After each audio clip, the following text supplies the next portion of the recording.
नमस्कार दोस्तों। पिछले कुछ दिनों से आप सुन रहे होंगे भारत और यूके के बीच में जो विवाद चल रहा है कोविशील्ड को लेकर।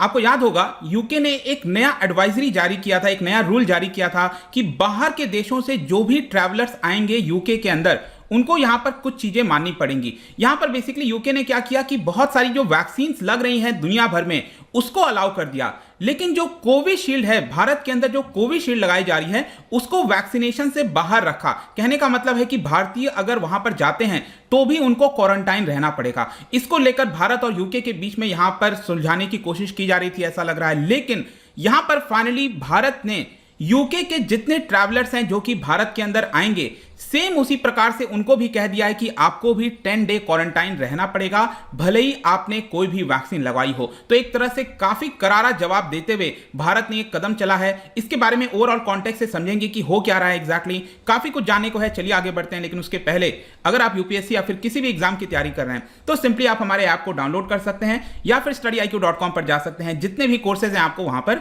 मिल जाएंगे। चलिए देखते हैं एग्जैक्टली हो क्या रहा है यहां पर, हम क्यों इसकी चर्चा कर रहे हैं। देखिए, जैसा कि मैं आपको बता रहा था, यूके ने, अब आप देखोगे तो यूके का पहले कुछ और रूल था। पहले क्या था कि यूके अलग अलग कलर कोडेड में बांट रखा था कि अगर इस देश से कुछ लोग आएंगे तो उनके साथ क्या करना है, अगर इस वाले देश से कुछ लोग आएंगे तो उनके साथ क्या करना है। तो कंट्रीज को अलग अलग कलर में डिवाइड कर रखा था। फिर आगे चलकर यूके ने सोचा कि इसको सिंप्लीफाई किया जाएगा और सिंपली दो कैटेगरी में बांट दिया जाएगा। एक कैटेगरी वो होगा जिसमें नॉन वैक्सीनेटेड पीपल होंगे और दूसरा कैटेगरी वो होगा जिसमें वैक्सीनेटेड पीपल होंगे। तो वैक्सीनेटेड पीपल अगर आते हैं यूके के अंदर तो उनको कोई भी क्वारंटाइन वगैरह चीजें नहीं करनी पड़ेगी। लेकिन जो नॉन वैक्सीनेटेड पीपल हैं उनको बोल दिया गया कि आपको आरटीपीसीआर और बहुत सारी चीजें करनी पड़ेंगी कि 10 दिन क्वारंटाइन रहना पड़ेगा। अब प्रॉब्लम क्या हो गई कि भारत से कोई व्यक्ति अगर यूके जाता है कोविशील्ड लगवाकर, अब आपको पता होगा कि कोविशील्ड वही वैक्सीन है जो कि यूके के अंदर ऑक्सफोर्ड एस्ट्राजेनेका वाली वैक्सीन है, सेम वही वैक्सीन भारत के अंदर उसको लगाई जा रही है कोविशील्ड के नाम से। तो ऐसा कैसे हो सकता है कि कोविशील्ड अगर भारतीयों ने लगवाया है उनको यहां पर अगर यूके जाते हैं तो उसके बावजूद भी उनको 10 डे का क्वारंटाइन रहना पड़ेगा, मतलब उनको नॉन वैक्सीनेटेड कैटेगरी में रख दिया गया।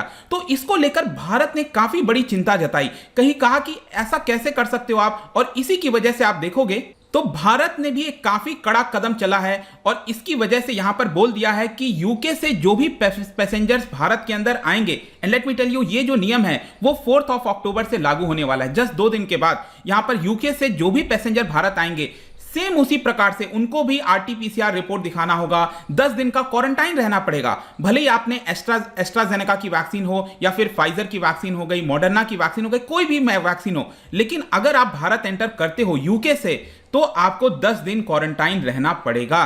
तो जाहिर सी बात है यहां पर साफ दिख रहा है कि भारत ने भी यूके को देखते हुए ऐसा कदम चला है और ये कहीं ना कहीं दोनों देश के जो रिलेशन है वो अच्छे होते हुए नहीं दिखेंगे आपको। अब मैं एग्जैक्टली आपको रूल बताऊं तो भारत ने ये जो नियम कानून लाया है, कल की ही बात है, आप देख सकते हैं भारत ने ये बोला है कि जो भी यूके नेशनल भारत के अंदर एंटर कर रहे हैं उनको ये सारे मेजर्स लेने होंगे। कौन कौन से, जैसे कि 4 मेजर्स की बात कही है।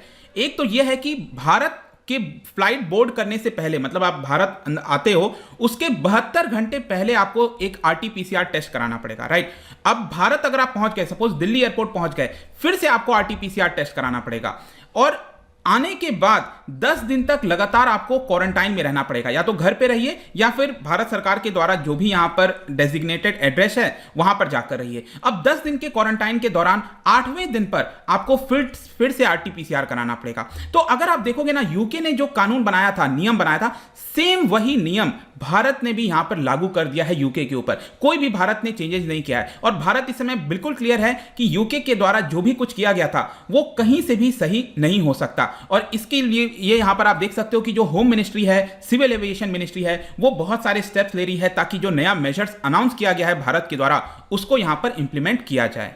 अब ये पूरा जो ट्रैवल रो है उसके बारे में तो लगभग मैंने आपको सब कुछ बता ही दिया है, लेकिन यहां पर मैं वापस से बता दूं कि सितंबर के लास्ट वीक में ये सारी चीजें अनाउंस की गई थी यूके के द्वारा और यहां पर वैक्सीनेटेड पीपल और अनवैक्सीनेटेड पीपल इसमें डिवाइड कर दिया गया था। और वैक्सीनेटेड पीपल में 18 देशों को रखा गया था, मतलब 18 कंट्रीज से जो लोग यूके के अंदर आएंगे उनको यहां पर क्वारंटाइन रहने की जरूरत नहीं है और विश्व के बाकी जगह से जो लोग आएंगे उनको क्वारंटाइन रहना पड़ेगा क्योंकि अनवैक्सीनेटेड में उनको रखा गया। और भारत के लिए चिंता था यही थी कि भारत से जो भी ट्रैवलर जा रहे हैं उनको भी अनवैक्सीनेटेड रख दिया गया, जो कि सही नहीं है। और यहां पर आप देख सकते हो आगे चलकर जब भारत ने इसके ऊपर कड़ी प्रतिक्रिया दिखाई, ट्विटर पर, सोशल मीडिया पर काफी ज्यादा ट्रेंड होने लग गया था कि यूके एक प्रकार से रेसिज्म करने की कोशिश कर रहा है। तो यूके ने क्या किया कि कोविशील्ड को भी इंक्लूड कर दिया इस लिस्ट के अंदर। ठीक है, अब देखिए यहां पर यूके ने क्या किया है, कोविशील्ड को आगे चलकर इंक्लूड तो कर लिया था 2 दिन के बाद जब बहुत ज्यादा क्रिटिसिज्म हुआ, लेकिन यूके फिर भी कह रहा था कि देखिए जो आपका कोविन सर्टिफिकेट है, आपने देखा होगा आप वैक्सीन लगवाते हो तो आपके पास सर्टिफिकेट आ जाता है, मोबाइल पर भी मिल जाता है आपको, राइट। तो यूके ये कह रहा है कि आपका जो कोविन सर्टिफिकेट है उसके ऊपर हमें डाउट है, तो ये हम इसको लागू नहीं करेंगे। तो बेसिकली क्या हुआ ना कि भले ही यूके ने आगे चलकर कोविशील्ड को इंक्लूड तो कर लिया वैक्सीनेटेड में, लेकिन वो सर्टिफिकेट मानने के लिए तैयार नहीं था। तो एक्चुअल में कोई चेंज ही नहीं हुआ। मतलब एक तरफ से वो दिखाना चाह रहा था कि देखिए हमने कोविशील्ड को इंक्लूड कर दिया है, लेकिन फिर भी अगर आप कोविशील्ड लगवाए हो तो भी आप अनवैक्सीनेटेड में माने जाओगे, क्योंकि कोविन सर्टिफिकेट को एक्सेप्ट नहीं किया जा रहा है। और जब तक आप सर्टिफिकेट एक्सेप्ट नहीं करोगे, ये तो कोई मतलब नहीं हुआ कि आपने उसको इंक्लूड कर दिया और आप कह रहे हो कि भारत का सर्टिफिकेट सही नहीं है। अब इन सारी चीजों को रिजॉल्व करने के लिए भारत की तरफ से जो प्रतिनिधि आप देख सकते हो, नेशनल हेल्थ अथॉरिटी के जो चेयरमैन हैं RS शर्मा और UK high commissioner Alex Ellis, उन दोनों के बीच में मीटिंग भी हुई थी। दोनों के मीटिंग के बाद यहां पर मीडिया में बताया गया कि हम सेटिस्फाइड हैं और जो कोविशील्ड हो गया या फिर उसका जो सर्टिफिकेट है उसको लेकर जो भी प्रॉब्लम थी उसको जल्द से जल्द रिजॉल्व किया जा रहा है। और इनफैक्ट भारत ने एक और चीज माना था, अगर आप देखिए तो जो कोविड जो सर्टिफिकेट है, कोविन सर्टिफिकेट जब आपको मिलता है, उसमें भारत ने कहा कि चलो, यूके का ये कहना है कि उसमें फुल डेट ऑफ बर्थ डालना चाहिए, तो चलो यहां पर भारत ने कहा कि हम फुल डेट ऑफ बर्थ वहां पर डाल देंगे, कोई प्रॉब्लम नहीं है। लेकिन ऐसा करने के बावजूद भी यूके ने इसको अप्रूव नहीं किया और इसी की वजह से कहीं ना कहीं आप कह सकते हो कि भारत की तरफ से ये जो कदम चला गया है वो साफ दिखाता है कि यूके और भारत के बीच में इस मसले को लेकर कोई भी अभी आगे चीजें नहीं बढ़ी हैं। और सबसे बड़ी चिंता की बात तो यह है, मैं आपको बताता हूं। एक तो मैंने आपको बताया कोविशील्ड क्या है, बेसिकली वही ऑक्सफोर्ड एस्ट्राजेनेका वाली जो वैक्सीन यूके के अंदर खुद वहां के लोग ले रहे हैं। इनफैक्ट ये भी आपको बता दूं कि सीरम इंस्टीट्यूट में जो बना हुआ था कोविशील्ड, उसको भी एक्सपोर्ट किया गया है यूके के अंदर। मतलब सेम कोविशील्ड यूके के लोगों को भी लगा है। तो ऐसा कैसे यूके कर सकता है कि भारतीयों को ये जो वैक्सीन लगा है उसको वहां पर आने से इस तरह का कदम चले। इनफैक्ट जहां तक सर्टिफिकेट की बात है, सर्टिफिकेट प्रॉपर तरीके से जो वर्ल्ड हेल्थ ऑर्गेनाइजेशन का जो नियम कानून है, उनका जो भी कहना है, उसके गाइडलाइंस के हिसाब से हमने सर्टिफिकेट का भी स्ट्रक्चरिंग की है। लेकिन ये सारी चीजों को दरकिनार कर दिया गया और यूके इस बात को नहीं माना और जाहिर सी बात है इसी की वजह से भारत के द्वारा इतना बड़ा कदम लिया जा रहा है। अब फाइनली कंक्लूजन में हम क्या बोल सकते हैं, देखिए अल्टीमेटली भारत सरकार के द्वारा ये जो भी गाइडलाइंस जारी किया गया है उसको हेल्थ मिनिस्ट्री को इंप्लीमेंट करना है पूरी तरह से देश के अंदर। अब जितने भी राज्य हैं और यूनियन टेरिटरीज हैं, वहां पर जो भी एयरपोर्ट्स होंगे उनको बोल दिया गया है कि यूके से जो भी फ्लाइट आएगी आप उसको लेकर अलर्ट हो जाओ। और इसके लिए क्या होगा कि जो इंटीग्रेटेड डिजीज सर्वेलेंस प्रोग्राम के जो ऑफिसर्स हैं अलग अलग राज्यों में, उनको इन्फॉर्म किया जाएगा और वो लोग मॉनिटरिंग करेंगे कि यूके से आया हुआ जो ट्रैवलर है कहीं वो बाजार तो नहीं घूम रहा है, वो होम क्वारंटाइन है कि नहीं, 8th डे के बाद वो टेस्ट ले रहा है कि नहीं। तो ये सारी चीजें अब हेल्थ मिनिस्ट्री के द्वारा ये सब कुछ देखी जाएंगी ताकि इसका उल्लंघन ना हो। लेकिन जो भी है, कहीं ना कहीं ये आप इससे क्लियरली देख सकते हो कि यूके और भारत के जो रिलेशन है, जैसे कि लग रहा था कि काफी ज्यादा अच्छे हैं, लेकिन ये जो इशू था इसको लेकर कहीं ना कहीं बहुत ज्यादा पीड़ा हुई है कि यूके अभी भी वो जो थॉट है ना, कॉलोनियल माइंडसेट, उसके हिसाब से वर्क करता है, जो कि पूरी तरह से गलत है। इसका कोई लॉजिकल बेसिस नहीं है जो भी यूके ने किया था और भारत के द्वारा बहुत ही अच्छा कदम लिया गया है। जैसा आप करोगे हम पीछे नहीं हटेंगे, हम उसके हिसाब से ही चलेंगे, उससे ज्यादा बढ़कर करेंगे। जाने से पहले एक इंटरेस्टिंग क्वेश्चन आपके लिए, देखिए यहां पर एनवायरमेंट से रिलेटेड एक क्वेश्चन है, which of the following lake zone, जो लेक होता है ना तालाब, उसके अलग अलग जोन को अलग अलग प्रकार से आप बांट सकते हो।